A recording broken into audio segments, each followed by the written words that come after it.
அனைவரும் ஒரு நாகரிகமான அரசியல் மன்றமாக மாற்ற வேண்டும். முதல்ல சட்டமன்றத்தை அனைவரும் ஒரு நாகரிகமான அரசியல் மன்றமாக மாற்ற வேண்டும் என்பது எனது வேண்டுகோள். சபாநாயகர் கூட மிகச் சிறப்பாக வழிநடத்துகிறார். ஆனால் வெறுத்து போய் இவங்கெல்லாம் இப்படி இருக்காங்களே அப்படின்னு சொல்ற அளவுக்கு இது எப்படி சொல்றதுன்னு தெரியல. ஏன்னா இப்போ நேரலையில வேற மக்கள் அதிகமா பாக்குறாங்க, இளைஞர்கள் பாக்குறாங்க. அது ஒரு ஆரோக்கியமான விஷயம். நானே சொன்னேன், நான் போற இடங்கள் எல்லாம் சட்டமன்றம் நடக்கும்போது முதல்ல சீரியலை தான் இப்படி பார்ப்பாங்க, சினிமா பார்ப்பாங்க, பாட்டு பார்ப்பாங்க.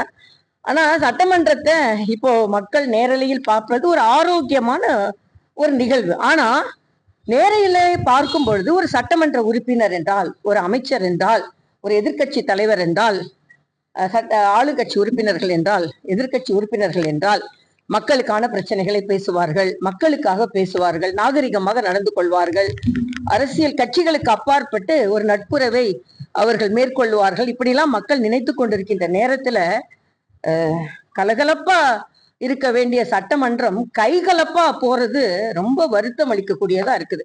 ஏன்னா நான் தொடர்ந்து சட்டமன்றத்தை, எனக்கு சின்ன வயதுல எனக்கு சட்டமன்றத்தை எங்க அப்பா கூட போய் நான் மேல கேலரியில உட்காந்து பார்த்து பழக்கம். அப்போ உள்ள சட்டமன்றத்தை நான் பார்த்ததுக்கும், இப்போ கலைஞர் இருந்திருக்கிறார், ஜெயலலிதா அம்மா இருந்திருக்கிறாங்க, அப்பா அவங்க இருந்திருக்கிறாங்க, அவங்க எல்லாம் விவாதிப்பது சட்டமன்றம் பார்ப்பதற்கு ஒரு சபை, இந்த சபை ஒரு நாகரிகமான சபை, தலைவர்கள் எல்லாம் அமர்ந்திருக்கின்ற சபை, பார்க்க வேண்டும் என்ற ஆசையா இருக்கும். ஆனா இன்னைக்கு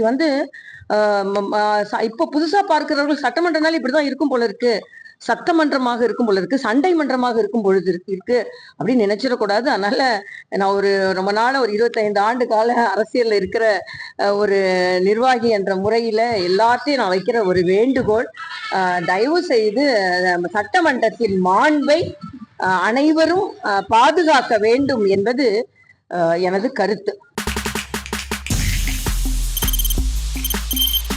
தவிர்க்க முடியாத தம்ப்நெயில்ஸ், கலக்கலான கண்டென்ட்ஸ், சினிமாவும் சீரியஸ் பிரச்சனைகளும், பல வருடங்கள் இடைவெளிக்கு பிறகு இந்த படத்துல ஒரு கலகலப்பும் கைகலப்பும்,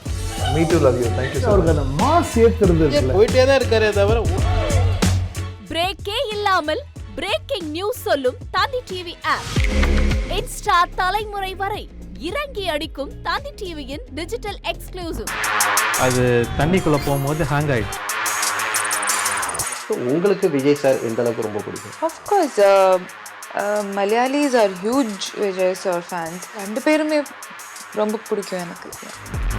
தந்தி டிவி ஆப்பை இலவசமா டவுன்லோட் செய்யுங்க, ஃபாலோ பண்ணுங்க, சப்ஸ்கிரைப் பண்ணுங்க, என்ஜாய் பண்ணுங்க.